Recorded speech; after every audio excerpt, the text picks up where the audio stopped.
नमस्कार, मी तन्मय नारगोळकर आपल्या सर्वांचं स्वागत करतो आपल्या सरस्वती कोचिंग क्लासेसमध्ये. मी तुम्हाला 10चे मॅथ्स 1 आणि मॅथ्स 2 हे सब्जेक्ट A to Z शिकवणार आहे. चला तर मग सुरुवात करूया. मागच्या व्हिडिओमध्ये आपला मॅथ्स 1चा जो फर्स्ट चॅप्टर आहे फायनान्शियल प्लॅनिंग त्यातील प्रॅक्टिस सेट 4.1 मधील 5th सम शिकून झालेलं होतं. आता आपण 6th समला सुरुवात करणार आहोत. 6th सम असं आहे की tip top electronics supplied on AC of 1.5 ton to a company. The cost of AC supplied is ₹51,200 with GST. The rate of CGST on AC is 14%. Then find the following amounts as shown in the tax invoice of the tip top electronics. मग तुम्हाला काय काय काढायला सांगितलं इथे काढायला सांगितलं आहे तुम्हाला rate of SGST, rate of GST on AC, taxable value on AC, total amount of GST, amount of CGST, amount of SGST.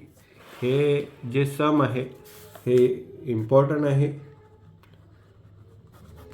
हे नेहमी एक्झाममध्ये अशा टाईपचे सम विचारले जातात आणि हे एकदम इझी सम असतात, पण आपण त्याच्याकडे जास्त लक्ष देत नाही. छोट्या छोट्या टर्म काढायला सांगितलेले आहेत ते सगळीकडे. या छोट्या छोट्या टर्म तुम्हाला येत असतात, पण तुम्ही मोठं जे एकदाच असं मोठं सम बघितलं की तुम्ही घाबरून जाता. तर घाबरायची काही गरज नाही.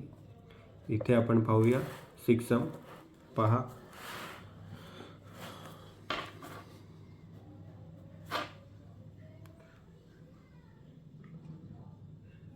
पहिला काय सांगितलंय, रेट ऑफ SGST काढायला.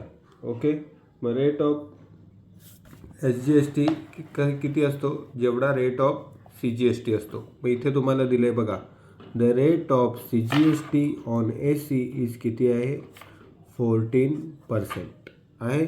मग रेट ऑफ CGST जर 14% असेल तर रेट ऑफ SGST पण किती असतो, तेवढाच म्हणजे किती, 14%. ओके, मग मी लिहितो पहिला म्हणजे आन्सर आपल्याला लगेच भेटलं. द रेट ऑफ CGST किती आहे, 14%. म्हणून आपल्याला आन्सर काय भेटेल, आन्सर आपल्याला काय काढायला सांगितलं, रेट ऑफ SGST. मग SGST पण किती असेल, 14%. हे झालं तुमचं फर्स्ट.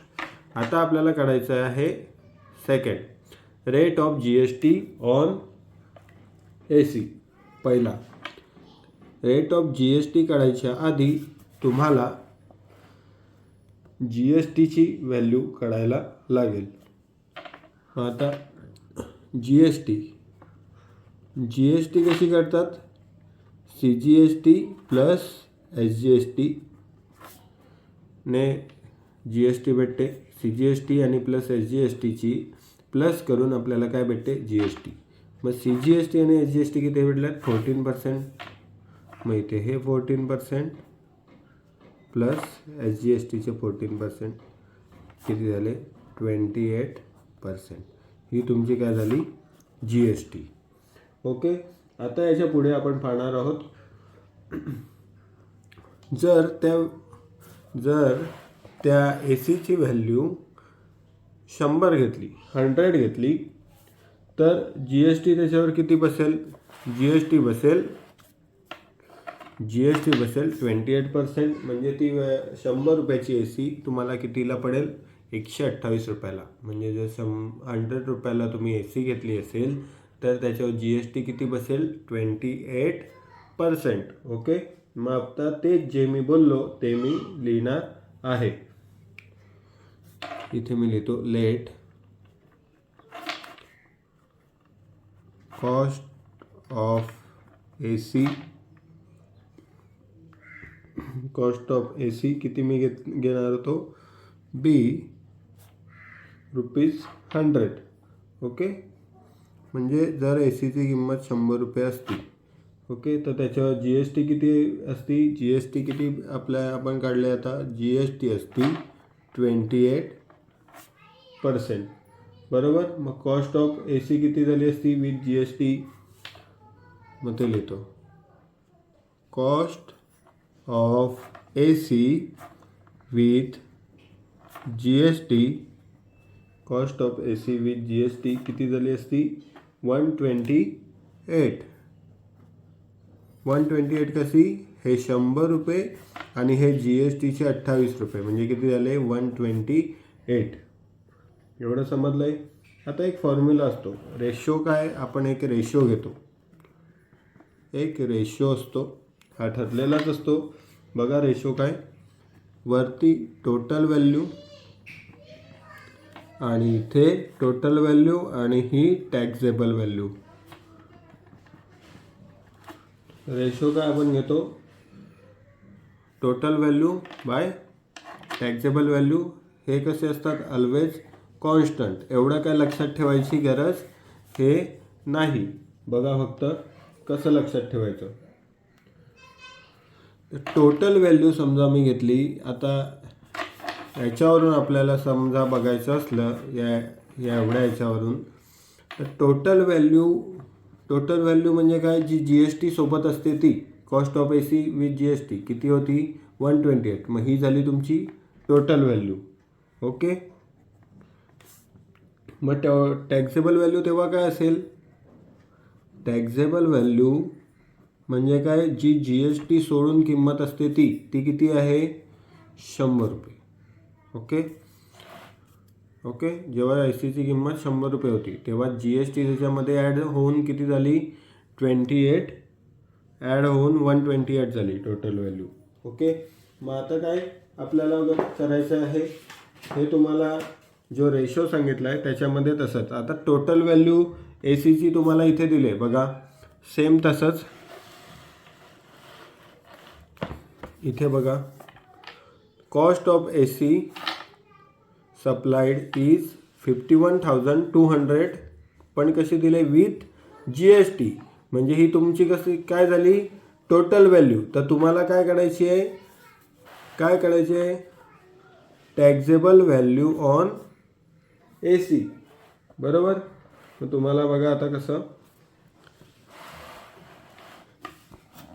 हे आपण 100 रुपीजच्या हिशोबाने केलेलं. मग आता 100 रुपीजच्या हिशोबाने हे असं झालं.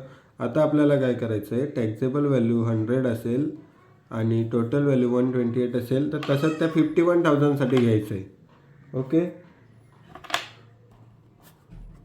आता मी इथे लिहितो हे टोटल व्हॅल्यू, ॲक्च्युअल जी ए सीची व्हॅल्यू आहे ती लिहितो तुम्हाला समजण्यासाठी. मी शॉर्टमध्ये लिहितो. आणि आपल्याला टॅक्सेबल व्हॅल्यू काढायची आहे. टॅक्सेबल व्हॅल्यू काढायची आहे म्हणून मी काय घेतली, टॅक्सेबल व्हॅल्यू घेतली. आपल्याला माहीत नाही म्हणून ₹X. आपल्याला टॅक्सेबल व्हॅल्यू माहीत नाही म्हणून मी किती घेतली ₹X. आता जो आपण रेशो घेतलेला, हा जो रेशो आहे तो उलटा लिहायचा. उलटा कसा, तर टॅक्सेबल व्हॅल्यू वरती लिहायची आणि टोटल व्हॅल्यू खाली लिहायची. आता हे तुम्ही दोन हे तुमच्याकडे आहे, बरोबर. हे टोटल व्हॅल्यू ही आहे, टॅक्सेबल व्हॅल्यू ही आहे. तर कसं लिहिणार आणि हे काय टॅक्सेबल व्हॅल्यू मी काय सांगितलं वरती लिहायची. आता हे बघा ही टॅक्सेबल व्हॅल्यू याची मी वरती लिहिली, टोटल व्हॅल्यू इथे खाली लिहितो 51,200. ओके. इज इक्वल टू अजून काय करतो मी, हे 128 टोटल व्हॅल्यू आहे आणि टॅक्सेबल व्हॅल्यू काय आहे ही आहे. मग टॅक्सेबल व्हॅल्यू मी वरती लिहीन, ही टॅक्सेबल व्हॅल्यू वरती लिहिली आणि टोटल व्हॅल्यू खाली लिहिली. ओके. मग आपण याचं काय करतो क्रॉस मल्टिप्लिकेशन. मग क्रॉस मल्टिप्लिकेशन कसं होईल, हा X आहे तसाच, हे 100 पण आहे तसेच, हे 51,000 इथे गेले, 51,200 इथे गेले आणि हे 128ने 512ला मल्टिप्लाय केलं तर आन्सर किती येते 4. मग हा 4, मग हा तुमचा 4 आणि हा 4 लिहिला, 4 1 जा 4 आणि किती झिरो आहे त्याच्या 1 2 3 4, 1 2 3 4. म्हणजे ही काय भेटली तुम्हाला टॅक्सेबल व्हॅल्यू म्हणजे तुमचं थर्ड आन्सर. थर्ड काय सांगितलं आहे, the taxable value of A C.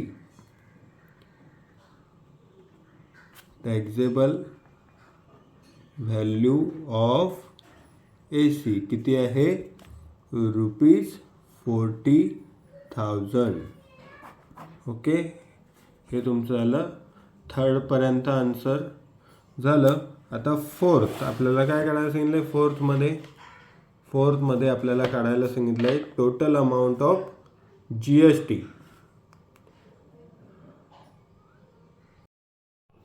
आपण काढली टॅक्सेबल अमाऊंट, आता काढायची आहे आपल्याला टोटल अमाऊंट ऑफ GST. मी इथे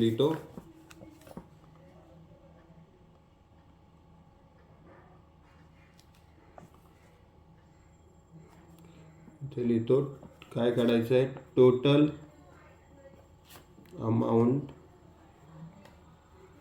ऑफ GST. फोर्थ पॉईंट काढायचा आहे आपल्याला. बघा मग फोर्थ पॉईंट कसा काढायचा, कॉस्ट ऑफ GST. आपल्याला कॉस्ट ऑफ AC ही कशी होती, cost of AC with GST होती, बरोबर. Cost of AC with GST असं लिहितो तुम्हाला समजण्यासाठी. आणि मायनस काय होईल याच्यामध्ये, आपण आता काढली ती काय काढली, टॅक्सेबल व्हॅल्यू काढली ती. टॅक्सेबल व्हॅल्यू काय म्हणजे ॲक्च्युअल किंमत ज्याच्यामध्ये GST ॲड नसते, त्याला काय म्हणतात, टॅक्सेबल अमाऊंट किंवा टॅक्सेबल व्हॅल्यू सांगतात. Cost of AC with GST किती आहे, कॉस्ट ऑफ AC ₹51,200.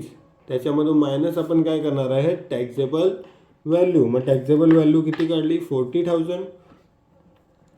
मग हे ₹40,000 हे दोघांचं मायनस केलं, किती आलं, ₹11,200. ही काय झाली तुमची टोटल अमाऊंट ऑफ GST. याला काय म्हणतात, टोटल अमाऊंट ऑफ GST. आता फिफ्थ पॉईंट आहे. फिफ्थ पॉईंट काय आहे, अमाऊंट ऑफ CGST. आता तुम्हाला GSTची व्हॅल्यू भेटली. ओके, मग आता तुम्हाला CGST आणि SGST शोधायला वेळ लागणार नाही. अमाऊंट ऑफ CGSTची अमाऊंट कशी काढतात, GSTच्या हाफ काय असतात, CGST आणि SGST. मग GST किती भेटली तुम्हाला, ₹11,200, बरोबर. डिवायडेड बाय किती कराल तुम्ही, 2. मग किती येईल, ₹5600. आता हे तुम्हाला जे डिवाइड वगैरे करायचं ते दाखवत नाही, कारण की तुम्हाला येतच असेल असं मी गृहीत धरतो. आता तसंच आपण CGSTची अमाऊंट काढली, तशीच कोणती अमाऊंट काढायची आहे, अमाऊंट ऑफ SGST.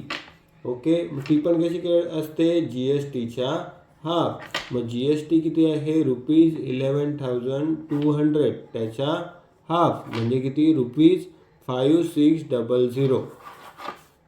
ओके, आता आपले इथूनचे जे 6च्या 6 जे पॉईंट होते, कोणता, rate of SGST, rate of GST on AC, taxable value on AC, total amount of GST, amount of CGST, amount of SGST, हे सर्व पॉईंट माझे इथे तुम्हाला समजावून झालेले आहेत. इथे हे समजून झालेलं आहे. याच्या पुढील व्हिडिओमध्ये येईल. तरी आपल्या चॅनलला लाईक, सबस्क्राईब आणि शेअर करायला विसरू नका.